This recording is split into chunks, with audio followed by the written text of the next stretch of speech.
Salut à tous, alors c'est Frédéric de la vie. Alors ce soir, je voulais vous faire une petite vidéo très courte pour vous lire un texte, ou plutôt deux petits textes que j'ai écrits, petits textes fondamentaux pour la compréhension de nos échecs dans nos relations affectives et dans nos vies de couple. Alors pourquoi la plupart du temps euh, les gens s'interrogent pourquoi nos relations de couple sont souvent vouées à l'échec. Hein. Les couples ne restent pas ensemble, les individus se séparent. Alors évidemment, il y a des couples qui peuvent rester très longtemps unis et juste être séparés par la mort. Hein. L'essentiel, bien sûr, c'est que nous puissions euh, continuer la vie, hein, en faisant des enfants, mais un homme et une femme, souvent qui s'unissent, hein, par amour, pour faire en fin de compte une famille, faire des enfants. Souvent les couples ne marchent pas très longtemps, les gens s'interrogent, c'est de ma faute, est-ce que c'est de la faute de l'autre?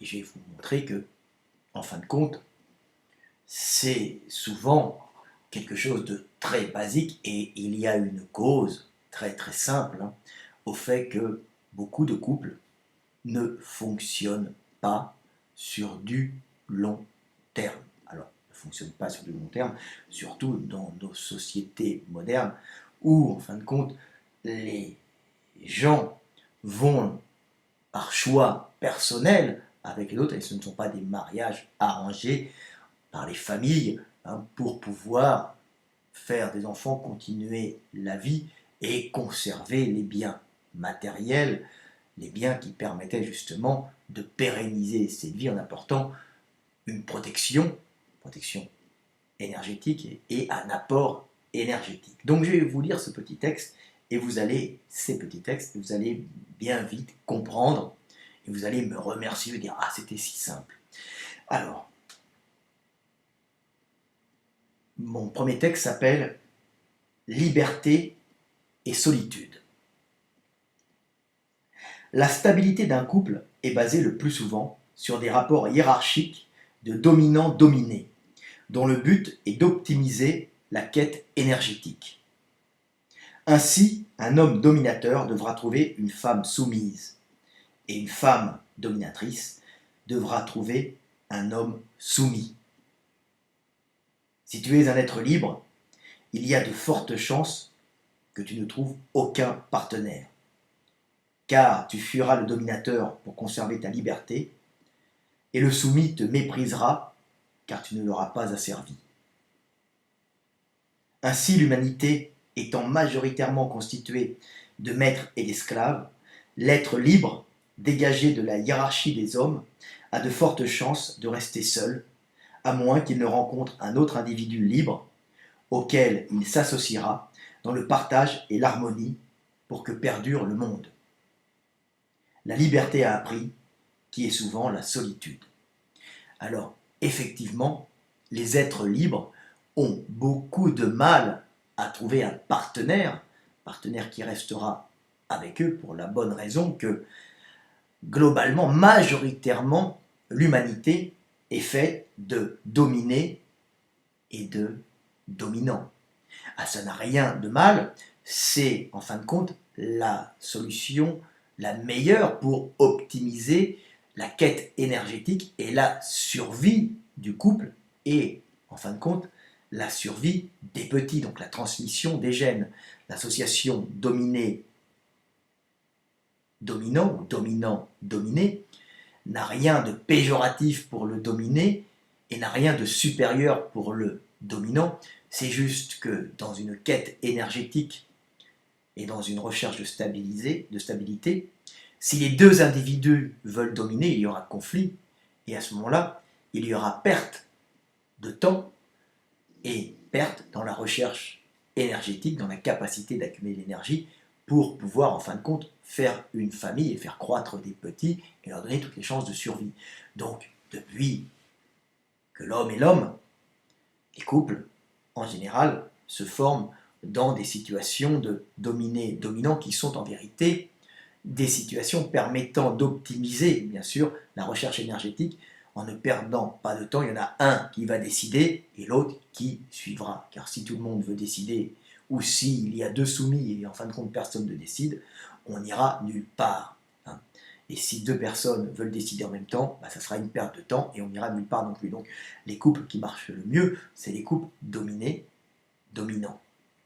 Dominé-dominant. Donc les associations, enfin la complémentarité, un qui obéit et l'autre qui dirige. Évidemment, si celui qui dirige est un abruti, le couple n'ira pas loin. Il y a toujours une hiérarchie dans les couples. Hein. Un individu intelligent, pragmatique, qui va être dominant, avec une soumise intelligente, soumis intelligent, on parle d'homme ou de femme, qui écoutera, qui aura choisi quelqu'un d'intelligent, par son intelligence de dominer, qui n'est pas forcément quelqu'un de bête, qui est simplement quelqu'un qui se met en retrait en laissant l'autre agir, est un couple qui marchera bien. Par contre, un dominé abruti, évidemment, ça ne peut qu'aller dans le mur. Donc, vous voyez, mais le couple, par contre, le couple sera uni. Donc, vous voyez bien sûr que majoritairement, il faut s'associer avec ce qui vous correspond et il faut avoir le courage, il faut avoir les couilles d'assumer le fait qu'on est dominé, parce que la plupart du temps, les gens se rêvent d'être dominants, qui n'est pas forcément une place facile à prendre, puisqu'il faut encore avoir l'intelligence et la capacité de jugement et d'analyse du monde pour bien mener le couple qui est associé pour que perdure la vie. Donc ce n'est pas si évident que ça. Et bien sûr, il y a quelque chose de fondamental, c'est se connaître soi-même. Alors là, j'ai fait le petit texte, le deuxième petit texte avec « Connais-toi toi-même ». Si tu es libre, trouve des hommes libres pour vivre heureux. Si tu es dominant, trouve des dominés pour vivre heureux. Si tu es dominé, trouve des dominants pour vivre heureux. Pour vivre heureux, l'important est de savoir qui tu es. Voilà, dans la vie, l'important est de savoir qui nous sommes. Et ainsi, nous pouvons choisir en toute conscience celui ou celle qui sera ce que l'on nomme l'âme sœur qui est en vérité la personne qui fait le contrepoids, qui fait donc l'équilibre à votre personnalité, tout simplement. C'est pour ça que l'humanité est faite globalement dans nos sociétés, dans nos civilisations humaines très hiérarchisées, de dominer et de dominant, car c'est la meilleure option pour pouvoir aller chercher l'énergie. Bien sûr, l'homme libre la femme libre a une grande importance pour la société, mais il est en moins grand nombre, parce que si tout le monde était libre, toutes les idées fuseraient de partout, il ne pourrait pas y avoir une espèce de cohésion et une organisation hiérarchique pour bâtir des sociétés très organisées. Mais l'homme libre a une importance énorme dans une société, puisque par sa liberté, il va apporter des concepts nouveaux, des visions nouvelles, débarrasser justement des dogmes imposés par l'apprentissage hiérarchique. Donc, l'homme libre, s'il était en trop grande quantité, poserait des problèmes à la société, mais il est fondamental à la société pour la faire évoluer. Et pareil, dans un couple, l'homme libre pose aussi des problèmes à son partenaire, car le partenaire est soit dominant, donc il va essayer d'opprimer, de diriger l'homme libre, qui lui ne supporte aucune chaîne, et s'il est avec un dominé, le dominé en voudra à l'homme libre de ne pas, ou à la femme libre, de ne pas avoir la capacité de le diriger et de le brider. Donc c'est pour ça que l'homme libre ou la femme libre, étant des éléments extrêmement rares mais fondamentaux au fonctionnement de la société, il va avoir énormément de mal à trouver une partenaire ou un partenaire et souvent va rester seul. La liberté a un prix qui est la solitude.